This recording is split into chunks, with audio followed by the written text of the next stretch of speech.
Everyone here, hope you guys are doing well, and according to the National Institute of Mental Health, from 2010 to 2015, the proportion of adolescents who experienced at least one depressive episode increased from 8 to 13%. And according to another study, the average American teen sends over 110 text messages per day. And if these startling statistics reveal anything to us, it's that there no longer appears to be a fine line between our real and online worlds.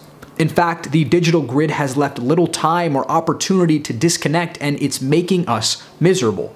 Today's video then seeks to convey the dangers of relying too much on your smartphones to satisfy yourselves and the importance of being able to pull the plug and disconnect for a prolonged period of time.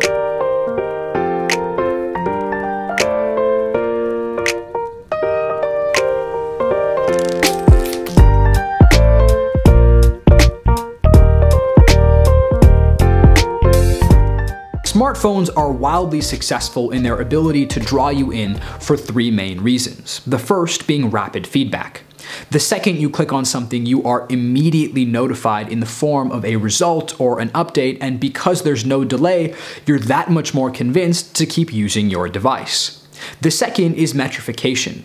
Your smartphone use is taken and repackaged as a friendly competition with your friends, a badge/achievement-based game, or a high score. And when we use these applications, that mentality infects us and it keeps us on these platforms. The third and final way is by having an endless stream of information.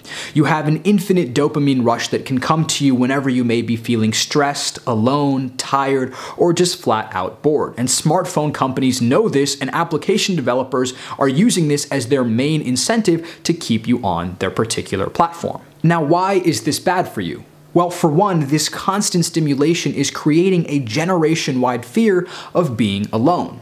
Think about it. When in times of stress you can turn to Facebook or Instagram or Snapchat, or you are constantly conditioned by noises like this or this, then are you really ever alone? Those friends that we all have on social media. We see their pictures and their posts and their stories, but when was the last time that one of us called them up for coffee or simply gave them a ring and said, "Hey, how are you doing?" Instead, we find it socially acceptable to just throw them a like or a comment and move on with our day and keep scrolling. And you see, this is deeply problematic because if the purpose of social networks is to bring our lives closer together and create these amazing and lasting friendships, and this is how we're using these platforms, then what are we doing to ourselves? In this day and age, it seems nearly impossible to go somewhere and not see someone that is glued to their smartphones. More importantly, it seems that we like to have these amazing experiences with the people around us, but also have this insufferable need to share it with the rest of the world in a wild clamor for messages and notifications and likes and comments, as if that somehow makes whatever we were doing cooler or more deserving of praise. And you see how that must be a problem, because what if instead, whenever we did something that we found cool, we just called up our 5 best friends and said, "Hey, this is what I did today. How was your day?"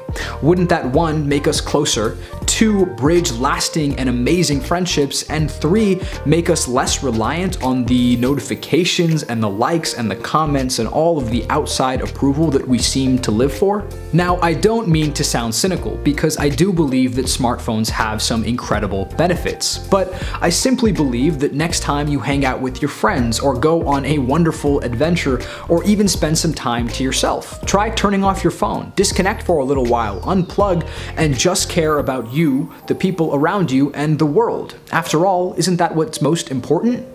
And if you can't resist, fine, take a picture, but does it really need to go on Facebook or Instagram or Snapchat? All I'm saying is that whenever you do something wonderful, the validation that you're having a great time should come from you and the people sitting to your left and right, not someone sitting behind another computer screen. As always, thank you so much for watching. I'm so appreciative of your viewership. If you liked this video, let me know down below. Also consider subscribing to my newsletter. It's a big passion project that I'm taking very seriously. I write about many of these same topics, but most importantly, I will see you guys in the next one.